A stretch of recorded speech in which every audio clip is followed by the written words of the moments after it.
Hello guys, সবাইকে আমার আসসালামু আলাইকুম। এই মুহূর্তে আপনারা দেখতেই পাচ্ছেন গ্রেড বিম বাদাই করা হচ্ছে।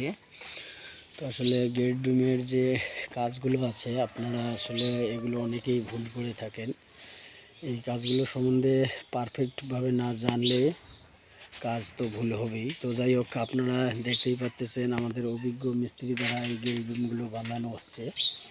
তো আসলে ভাই, আসসালামু আলাইকুম বড় ভাই। ওয়ালাইকুম আসসালাম। ভাই, এই গ্রেড বিমটা যে আপনারা দিচ্ছেন, আমার যে ফ্লোরটা হবে, হ্যাঁ, ফ্লোরের মাপটা কোথায়? এই যে আপনার ফ্লোরের মাপ এই যে এই জায়গায়।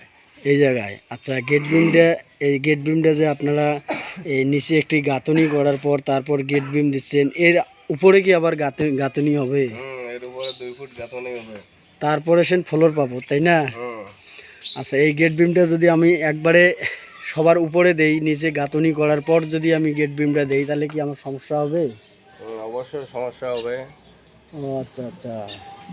তো যাই হোক ভিউয়ার্স, আপনারা বুঝতেই পারলেন আসলে গেট বিমটা দেওয়ার কিছু নির্দিষ্ট মাপ আছে। সেটা হলো যে আমরা গেট বিম ফ্লোরের হাইটটা যদি আমাদের বেশি হয়ে যায়, তাহলে কিন্তু আসলে গেট বিমটা আমরা চিন্তা করবো ভাই, গেট বিমটা নিচ থেকে কতটুক পর গেট বিমটা দিলে আমাদের ঝুঁকিপূর্ণ কম হবে?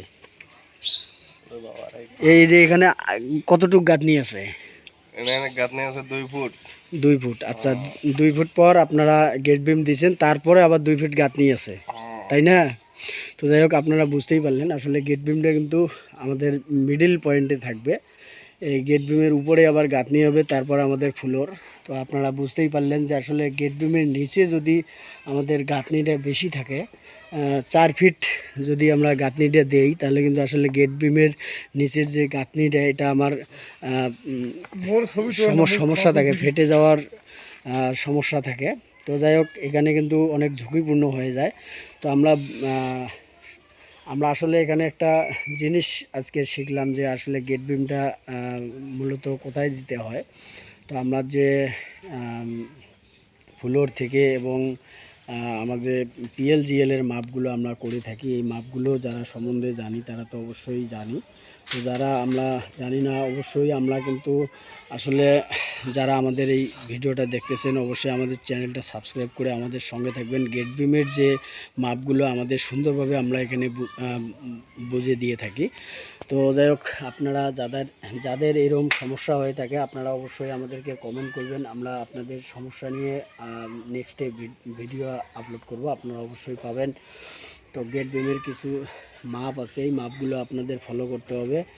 তো আমরা এটা ভুল করব না, কারণ অনেক টাকা পয়সা নষ্ট করে আমাদের একটা বাড়ি তৈরি করতে হয়, আপনারা তো জানেনই। তো গেট বিমের মেন একটা বিল্ডিংয়ের কিন্তু আসলে মেন যে পয়েন্টগুলো, এগুলো হলো গেট বিম থেকে আমরা আসলে মাপগুলো যদি ঠিক করে যাই, তাহলে আমাদের ঝুঁকিপূর্ণ কম হবে।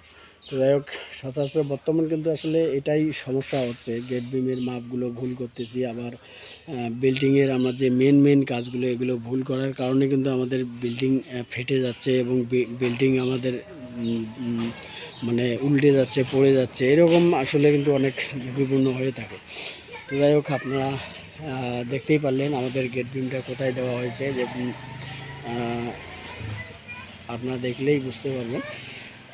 তো গেট বিমের উপরেই কিন্তু আমার 2 ফিট আবারও গাঁথনি হবে। তারপর আমরা কিন্তু আসলে কলম দাঁড় করাই আমরা কিন্তু ছাদে চলে যাব।